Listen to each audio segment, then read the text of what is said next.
Kabla ya mwenyekiti ataongezea mingine, wakati wa mchakato ule unapoanza mwaka 2017 kitaalamu wenzetu walifanya initial estimated value, ambapo walisema kwamba thamani ya mali zilizokuwepo kwa wakati ule ni bilioni 20.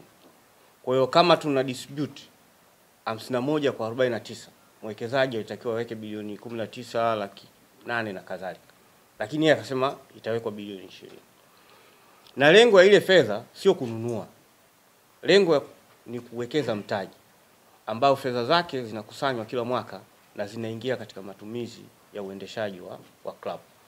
Kwa hiyo baada ya miaka hiyo kupita, tunapoenda kuingia katika mikataba mipya, hilo jambo litaangaliwa na tutafanya upya uthamini na kuona nini ambacho kinatakiwa kuongezeka. Na watu wengi wamekuwa wakiuliza hilo swali kwamba kuna hela ambazo ziliwekwa kwenye akaunti ya nani? Hivi inawezekana kweli bilioni 20 nikakaa nazo mimi nyumbani? Mwingine anakuambia unaona hela zetu zile Mo ametoa, yeye anatumia tu. Sasa hela hizo mimi au mwenyekiti unaweza kawa uko nazo wewe. Bilioni 20 unaibebaje? Zinatumika kama seeding money, ambayo kile kinachozalishwa ndicho ambacho kinatumika katika matumizi yanayokadiriwa na nani. Lakini haya ya kocha nadhani mwenyekiti utajibia. Labda hii la thamani labda.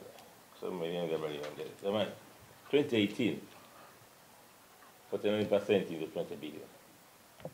Kwa hiyo na maana thamani ya Simba ilikuwa ni zaidi ya 40 bilioni. Ukichukulia kama nusu yake ni 20 bilioni, thamani nzima ya Simba itakuwa ni 40 bilioni. That was 2018. Na mimi nikwambie, tukifanya transformation, tukimaliza ile pesa 20 bilioni hiyo ikitoka ikaingia kwenye akaunti ya Simba, ile haitumiki. Unajua hicho kitu haifanyi nini? Haitumiki, inaitwa ni endowment fund. Itakuwa inazalisha interest ambayo kwa mwaka inaweza kuzalisha kwenye 2.8 to 3 bilioni. Ndio inakuja kufanya nini? Kuendesha. Ile pesa unaweza utokaikopea.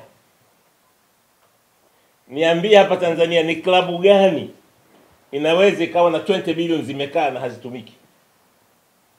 Kuna klabu unajua zinaendeshwa kwa overdraft. Unajua overdraft?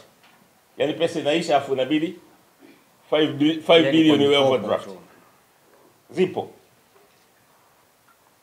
Sisi tunaenda kuwa na 20 bilioni inakaa kama endowment fund, inaleza faida, haitumiki, ni asset ambayo unaweza hata ukakopea. Leo unataka kwenda kujenga uwanja, sijui mazoezi, unaifuata benki labda, na mimi na asset hapa, dhamana yangu ni 20 bilioni iko hapa, naweka nikopeshe 15 bilioni nitengeneze, security yangu iko hapa. Afila watu wanasema Mo, acha hiyo kitu. Na tukifanya thamani ya Simba sasa hivi hapa kama 2018 ilikuwa 40 bilioni, unafikiri sasa hivi itakuwa kiasi gani? Sisi tunaenda kuwa klabu ambayo inakopesheka, kwa sababu tunaenda kuwa na endowment fund imekaa benki, haitumiki. Hakuna klabu, uliza hata hapa kusini mwa jangwa la Sahara, ina fixed, ina pesa karibu 8 to 9 bilioni, 9 million dollars imekaa. Hiyo nitaka niseme lieleweke. Kisobi, hiyo ni kisobi. Dirisha dogo tunamsubiri kocha. Si wakati wote. Kwa yeah. Tunamsubiri kocha. Kocha akija atafanya assessment, na si ajabu ameshafanya kufanya assessment huko. Atatuambia, atalingana na hali halisi. Tutamsikiliza. Afu kama kitu cha kufanya tutafanya. Hiyo nimejibu mawili kwa pamoja, la kocha na dirisha dogo. Mgogoro huu sio useme wewe kwamba mgogoro ile imezungumzwa sijui wapi kule, sijui Katari sijui. Katari. Katari kuna nini? Imezungumzwa. Mwandishi amesema tulitajwa pale kwamba sisi katika mifano ya kwanza niseme hakusema Simba. Hakusema Simba. Ile ilionyeshwa picha kwamba yani unazungumzia unazungumzia matatizo afu unaonyesha picha za wapenzi wa Simba. Mimi kwa maoni yangu mimi, that was uncalled for and it was very unfortunate kutoka kwenye mtu ambaye anatoka ardhi ya Tanzania, ambaye ndio nasema mwenyekiti wa vilabu, lakini anaamua kuonyesha Afrika na dunia kwamba Tanzania kuna nini? Kuna shida. Ajifikirie mwenyewe hicho alichokifanya, alitaka kuachieve nini. Sasa kama klabu bora ambayo yuko Tanzania unaionyesha kwa dunia kwamba katika Tanzania kuna matatizo, alitaka kuachieve nini?